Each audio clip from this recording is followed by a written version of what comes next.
Have you ever wondered what is truly happening behind the seemingly perfect appearances of the people around you? Behind a radiant smile, there may lie a profound sorrow. Beneath an air of unusual calm, there are sometimes scars that have never fully healed. Today, let us step together into a special journey, one where secrets are not spoken aloud, but softly whispered through shadows. Welcome back, as we continue to spread beautiful values of life through the pages of meaningful books. In the peaceful space we share today, I would love to introduce you to a deeply comforting story, a novel that has touched the hearts of millions of readers around the world. The Shadow Thief by Marc Levy. Did you know that within just its first week of release in 2010, this small book caused a literary earthquake, selling as many as 450,000 copies? What is it about a story of barely more than 200 pages that gives it such extraordinary healing power? The story leads us along the footsteps of a young boy who possesses a strange and wondrous ability. Whenever his shadow overlaps with someone else's, he can steal that shadow, and with it, hear the most hidden thoughts of its owner. Through this gift, he discovers that a friend who appears rebellious and carefree actually harbors an incredibly fragile soul.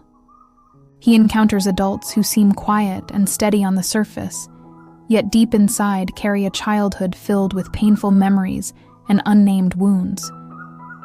If we momentarily set aside the fantastical elements of a fairy tale, the Shadow Thief reveals itself as a mirror reflecting the hidden corners of the lives of ordinary people just like us. It speaks of the quiet presence of kindness, a form of strength that lies dormant within each of us, waiting to be awakened. This novel is often called a fairy tale for grown-ups, because within its pages, anyone can find a reflection of themselves. It gently guides us toward an entirely different understanding of kindness, a goodness that does not need to announce itself, a silent compassion that willingly descends into the shadows to soothe pain, asking for nothing in return. You are listening from Lee Swift Book. Our story truly begins when the boy is forced to leave everything familiar behind and move with his parents to a small town. At his new school, he is confronted not only with strangeness and isolation, but also with Michaels, a rough, domineering boy who is always surrounded by a pack of followers and takes pleasure in bullying others. During a class president election, Michael strides forward with his usual arrogance, convinced of victory. The outcome, however, is painfully humiliating. Not a single classmate votes for him, except himself. The shame reaches its peak when the girl he secretly admires shows indifference toward him and openly grows close to someone else, right before his eyes. Unable to contain the burning humiliation inside, Michaels chooses to vent his rage on the boy who can steal shadows, beating him and locking him inside a school locker. Yet it is within the darkness of that cramped locker that another truth quietly reveals itself. The boy accidentally steals Michaels' shadow and hears sobs no one else has ever known. Behind the tough, aggressive exterior lies a deeply wounded soul, scarred by a harsh, unforgiving father. Michael's father constantly berates him as worthless, as not man enough, simply because the boy once could not bring himself to kill a small rabbit during a hunting trip. A mother who remains silently submissive, and a father whose words cut like knives, together carve an immense void of inferiority in Michael's heart. His bullying is nothing more than a desperate attempt to be seen, to feel that he matters. Upon discovering this heartbreaking secret, the boy who steals shadows does not choose to confront Michaels, nor does he offer comforting words or moral lectures. Instead, he chooses a different kind of kindness: silence.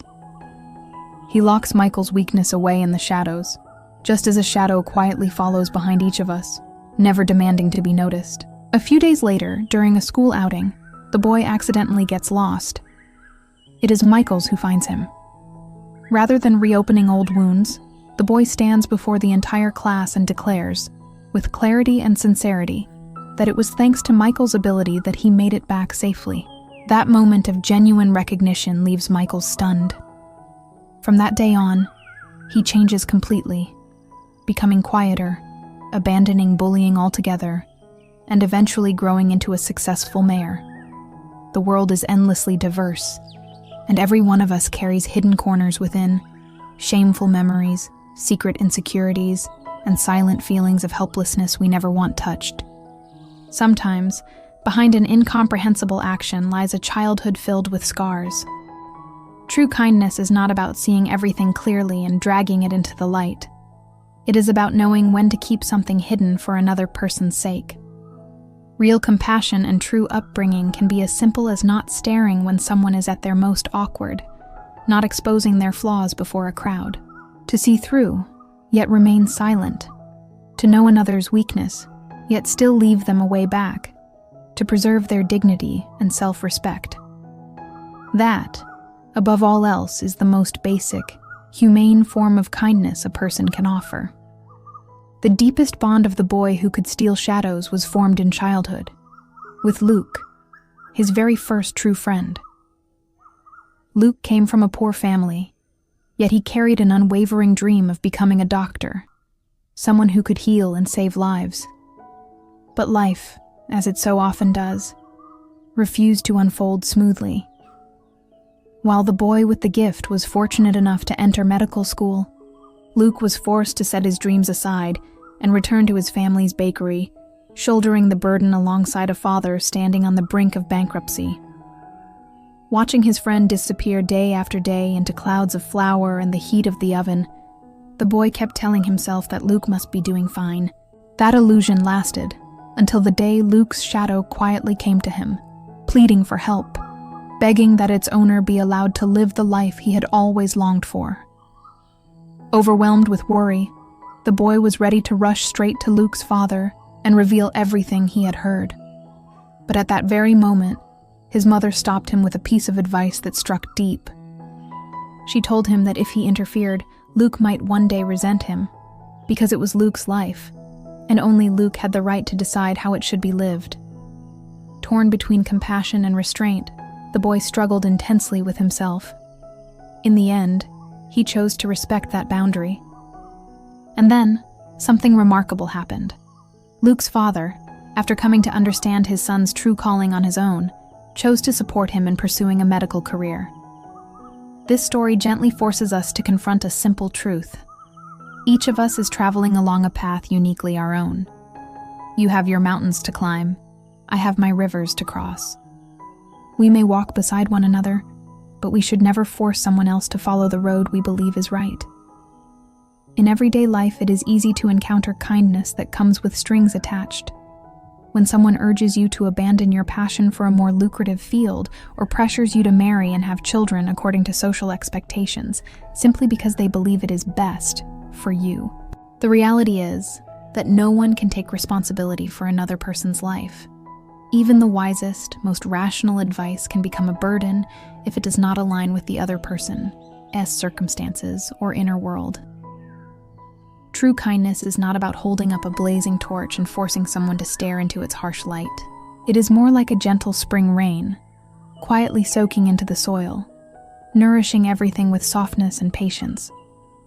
Rather than trying to change or intervene in someone else's life, be a lighthouse or a sun, radiating light and warmth on your own. Let others find their way within that glow instead of lighting their path for them by force. The most sincere form of care is the kind that knows how to keep a respectful distance and honors each person's right to choose their own destiny.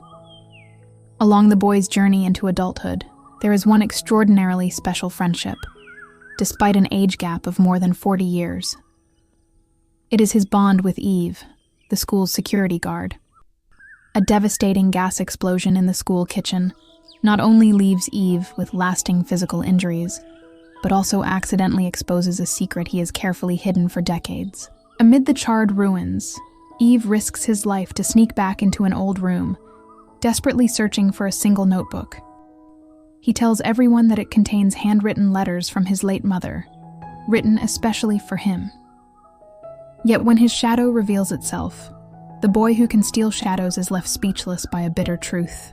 Yves' mother had, in fact, passed away the very moment he was born.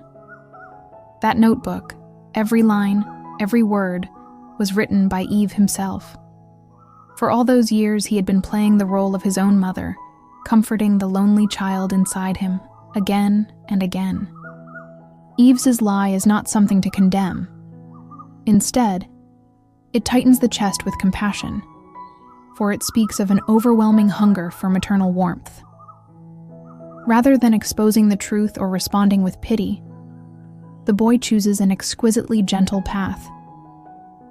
He asks his own mother to write a letter filled with love, then secretly places it where Yves will find it, like a small arrangement by fate itself. When Yves holds that letter in his hands, he does not merely rediscover faith in a mother's love. He also finds the courage to finally close the door on his painful past. He decides to leave behind his quiet life as a security guard and set out in search of the dreams and the life that truly belong to him. In this life, everyone carries a hidden corner they do not want anyone to touch.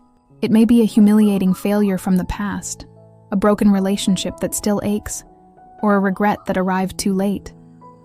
These things are like scars that have just formed new skin, appearing healed on the surface, yet needing only the slightest touch for the dull pain to return.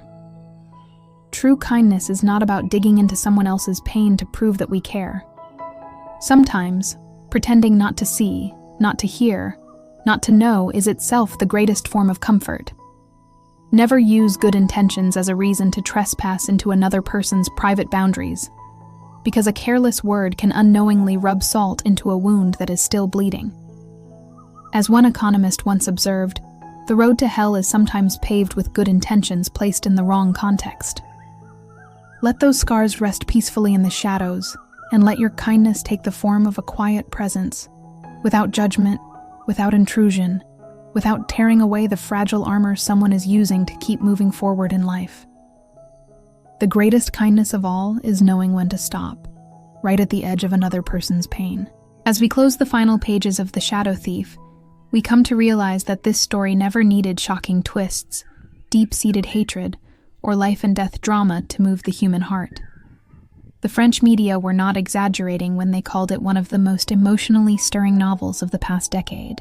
It feels like a soft tune drifting from a radio on a quiet afternoon. Gentle, unhurried, allowing warmth to slowly seep in and settle within us. Life out there can be exhausting and full of quiet regrets, yet it is precisely those unseen acts of protection, those kindnesses that choose to remain in the shadows, that give us the faith to keep going. Kindness does not need to be loud or performative. Sometimes it is simply choosing silence to protect someone's dignity, respecting boundaries so they may walk their own orbit, or refusing to touch the old scars they are still trying to heal. These silent sacrifices are the sweetest catalysts, making life feel lighter, more meaningful, and infinitely more humane. I hope that through these reflections today, you found a moment of peace, and perhaps a new perspective on what true kindness really means. If these messages resonated with you, please help us spread this warmth by sharing them with others. Don't forget to give the video a like, subscribe, and turn on notifications so we can continue walking together on future journeys of discovery here on Lee Swift Book.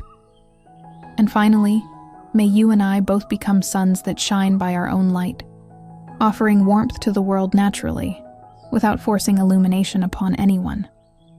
Let our kindness always remain a quiet gift, gentle, restrained, and deeply human. Thank you for listening. Goodbye, and I look forward to seeing you again in our next videos.